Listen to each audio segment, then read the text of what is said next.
বাঙালি সাজে আজকে আমি হারিয়ে গিয়েছিলাম সরষা ফুলের রাজ্যে।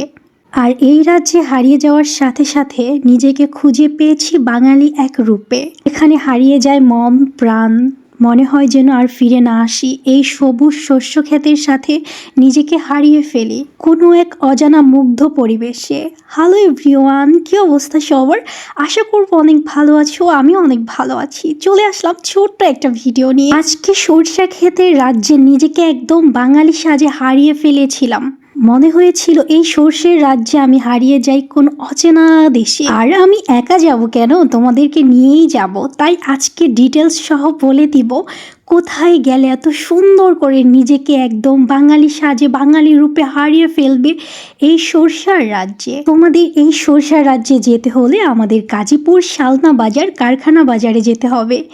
এখানে যাওয়ার পরে আমি একদম নিজেকে বাঙালি রূপে খুঁজে পেয়েছিলাম। মনে হয়েছিল আমি সেই আমার শৈশবকালে ফিরে গিয়েছি। এখানে যাওয়ার পরে মনে হয়েছিল আমি আমার নিজেকে হারিয়ে ফেলেছি কোনো এক অজানা গ্রামের দেশে, যেখান থেকে গেলে মনে হয় না যেন আর ফিরে আসি। নিজেকে একটু সময়ের জন্য হারিয়ে ফেলেছিলাম কোনো এক অজানা গ্রাম দেশে। মনে হয়েছিল যে আমি সেই আমার শৈশবকালে গ্রামের দেশে ফিরে এসেছি। নিজেকে একটু সময়ের জন্য মনে হয় যেন একদম হারিয়ে ফেলেছি কোনো এক শৈশবকালের গ্রামের দেশে। মনে হয়েছে ওখান থেকে ফিরে আর না আসি। এত সুন্দর সুন্দর জায়গা, এত সুন্দর ওয়েদার, সব কিছু মিলেঝিলে নিজেকে একদম পুরোটা মিশিয়ে ফেলেছিলাম সেই সময়টাতে।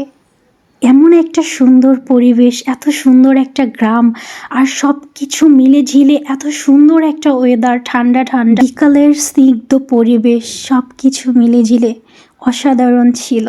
আর এই যে রেল লাইনের পাশ দিয়ে বয়ে গেছে এত সুন্দর একটা উষ্ণতা রোদ্দুর, সব কিছু মিলে ঝিলে আমার আজকের সময়টা বেশ ভালো কেটেছে।